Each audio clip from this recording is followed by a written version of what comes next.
সুপ্রিয় দর্শক, স্বাগতম জানাচ্ছি সর্বশেষ আপডেট বাংলা সংবাদে। শুরুতেই সংবাদ শিরোনাম। শুরুতেই জানিয়ে দেব, এনসিপি, এবি পার্টি ও রাষ্ট্র সংস্কার আন্দোলনের সমন্বয়ে নতুন রাজনৈতিক জোটের আত্মপ্রকাশ। বিস্তারিত থাকছে প্রতিবেদনে। এদিকে খালেদা জিয়ার অবস্থা নিয়ে আশাবাদী মেডিকেল বোর্ড। বিস্তারিত থাকছে প্রতিবেদনে। আরও জানিয়ে দেব, ৭১ জামায়াতে ইসলামী কী করেছিল তা মনে রাখার আহ্বান তারেক রহমানের। বিস্তারিত থাকছে প্রতিবেদনে। এদিকে নিজ নির্বাচনী এলাকায় তোপের মুখে এবি পার্টির ফুয়াদ, ভুয়া ভুয়া স্লোগান। বিস্তারিত থাকছে প্রতিবেদনে। আরও জানিয়ে দেব, সাবেক রাষ্ট্রপতি আব্দুল হামিদের বিরুদ্ধে অনুসন্ধানে দুদক।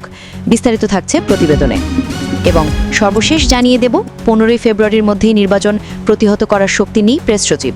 বিস্তারিত থাকছে প্রতিবেদনে। এতক্ষণ শুনছিলেন সংবাদ শিরোনাম, এবারে বিস্তারিত। একটি রাজনৈতিক দলের সমন্বয়ে গণতান্ত্রিক সংস্কার জোট নামে একটি রাজনৈতিক জোটের ঘোষণা দিয়েছেন জাতীয় নাগরিক পার্টি বা এনসিপির আহ্বায়ক নাহিদ ইসলাম।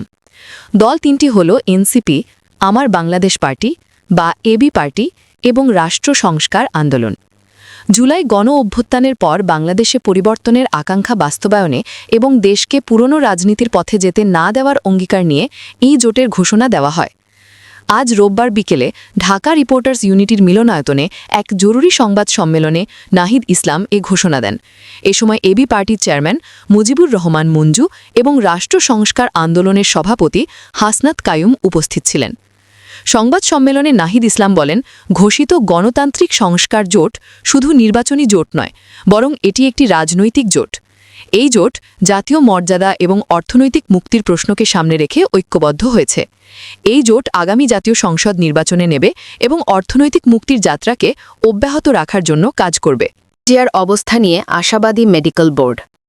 রাজধানীর এভারকেয়ার হাসপাতালে চিকিৎসাধীন বিএনপি চেয়ারপারসন খালেদা জিয়ার শারীরিক অবস্থা উন্নতির দিকে হলেও বিমান যাত্রার মতো নয়। এ কারণে উন্নত চিকিৎসায় সাবেক এই প্রধানমন্ত্রীর লন্ডন যাত্রা বিলম্ব হচ্ছে।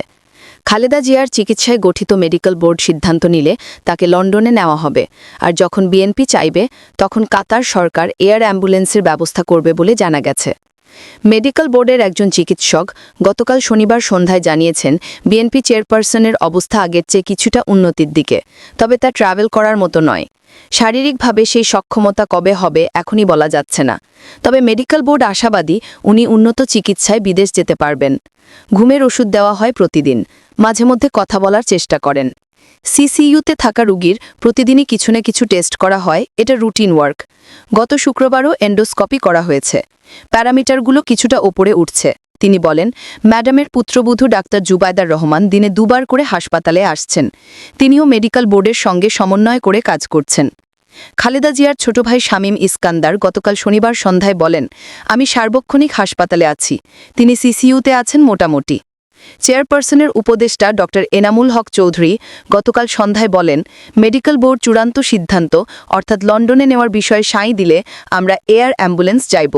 কাতার সরকার যে কোনো মুহূর্তে তা সরবরাহ করতে প্রস্তুত রয়েছে। সেদিনই জানানো হয়, খালেদা জিয়ার বড় পুত্রবধূ জুবায়দার রহমান ঢাকায় আসার পরে তিনিও এয়ার অ্যাম্বুলেন্সে করে শাশুড়ির সঙ্গে লন্ডনে যাবেন। তবে গত শুক্রবার সকালে বিএনপি মহাসচিব মির্জা ফখরুল ইসলাম আলমগীর বলেন, কারিগরি ত্রুটির কারণে এয়ার অ্যাম্বুলেন্স শুক্রবার আসছে না। সব ঠিক থাকলে সেটা শনিবার পৌঁছাতে পারে। ৭১ জামায়াতে ইসলামী কী করেছিল তা মনে রাখার আহ্বান তারেক রহমানের। জনগণের ভোটে ক্ষমতায় গেলে বিএনপি দুর্নীতির লাগাম টেনে ধরবে বলে জানিয়েছেন দলটির ভারপ্রাপ্ত চেয়ারম্যান তারেক রহমান। তিনি বলেন, মানুষ যখন বিএনপিকে দেশ পরিচালনার দায়িত্ব দেবে তখন আমাদের প্রধান কাজ হবে দেশকে সঠিকভাবে পরিচালনা করা। রোববার রাজধানীর কৃষিবিদ ইনস্টিটিউশনে বিএনপির দেশ গড়ার পরিকল্পনা শীর্ষক এক কর্মসূচিতে ভার্চুয়ালি যুক্ত হয়ে তিনি একথা বলেন। মি. রহমান বলেন, কেউ কেউ বলে থাকে পলাতক স্বৈরাচার বিএনপি সম্পর্কে যেভাবে মিথ্যা প্রোপাগান্ডা ছড়াতো, আমরা ইদানিং লক্ষ্য করছি কিছু কিছু ব্যক্তি বা দল ঠিক একই সুরে গান গাইছে বা একই সুরে কথা বলার চেষ্টা করছে। এখন প্রশ্ন হচ্ছে, তাদেরও তো দুজন ব্যক্তি আমাদের সাথে সেই সময় সরকারি ছিল। এই দুজন ব্যক্তি পৃথিবীতে আর নেই। দুজনেই সিনিয়র মানুষ, দুজনেই সিনিয়র রাজনীতিবিদ ছিলেন। তারা গত হয়েছেন। কাজেই যে মানুষ নেই তাদের সম্পর্কে অবশ্যই খারাপ কথা বলা উচিত নয়। তাদের প্রতি পূর্ণ সম্মান রেখেই বলতে চাই, সেই দুজন ব্যক্তির বিএনপি সরকারে শেষ দিন পর্যন্ত থাকা দুটো জিনিস প্রমাণ করে যৌক্তিকভাবে। ১. তাদের অবশ্যই খালেদা জিয়ার প্রতি পূর্ণ কনফিডেন্স ছিল। খালেদা জিয়া দুর্নীতির বিরুদ্ধে যুদ্ধ করছে, সেজন্যই তারা শেষ দিন পর্যন্ত ছিল, বলেন মিস্টার রহমান। তিনি মন্তব্য করেন, এখন তাদের দলের অন্য যে যত বড়ই কথা বলুক না কেন, খালেদা জিয়া শেষ পর্যন্ত দুর্নীতির বিরুদ্ধে যুদ্ধ করেছে এবং সেই আত্মবিশ্বাস তাদের ছিল বলেই শেষ দিন পর্যন্ত খালেদা জিয়ার সরকারই ছিল। কাজেই এই কনক্লুশনে আমাদের আসতে হবে, বিএনপির পক্ষেই দুর্নীতির লাগাম টেনে ধরা সম্ভব। এদিকে নিজ নির্বাচনী এলাকায় তোপের মুখে এবি পার্টির ফুয়াদ ভোয়া ভোয়া স্লোগান। নিজ নির্বাচনী এলাকা বরিশালের বাবুগঞ্জের মিরগঞ্জ সেতুর ভিত্তিপ্রস্তর স্থাপন অনুষ্ঠানে গিয়ে স্থানীয়দের তোপের মুখে পড়েছেন আমার বাংলাদেশ এবি পার্টির সাধারণ সম্পাদক ব্যারিস্টার আসাদুজ্জামান ফুয়াদ। এ সময় তাকে ঘিরে ভুয়া ভুয়া স্লোগান দেয় স্থানীয়রা। রোববার ৭ ডিসেম্বর বেলা 12:30টার দিকে এ ঘটনা ঘটে।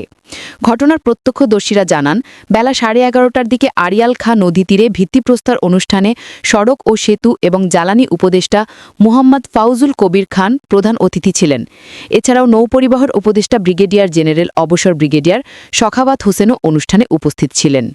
বেলা 12:30টার পূর্বে দুজন উপদেষ্টা অনুষ্ঠান স্থান ত্যাগ করার পর ব্যারিস্টার আসাদুজ্জামান ফুয়াদ সাংবাদিকদের সঙ্গে সেতুর বিষয়ে স্থানীয়রা চাঁদা চাওয়ার কারণে সেতুর কাজ স্থগিত ছিল বক্তব্য দিলে পরিস্থিতি উত্তপ্ত হয়ে ওঠে। সেখানে উপস্থিত রহমতপুর ইউনিয়ন বিএনপির সদস্য সচিব রাজন শিকদার বিষয়টির প্রতিবাদ জানিয়ে কে কার কাছে চাঁদা চেয়েছে জানতে চাইলে উভয় পক্ষের মধ্যে ধাক্কাধাক্কির ঘটনা ঘটে। পরে সেখানে স্থানীয়রা জড়ো হয়ে ব্যারিস্টার ফুয়াদকে উদ্দেশ্য করে ভুয়া ভুয়া স্লোগান দিতে থাকে। পরিস্থিতি উত্তপ্ত হয়ে উঠলে তিনি দ্রুত গাড়িতে উঠে ঘটনাস্থল ত্যাগ করেন। এ ঘটনার পরপরই স্থানীয় একটি বিক্ষোভ মিছিল বের করে।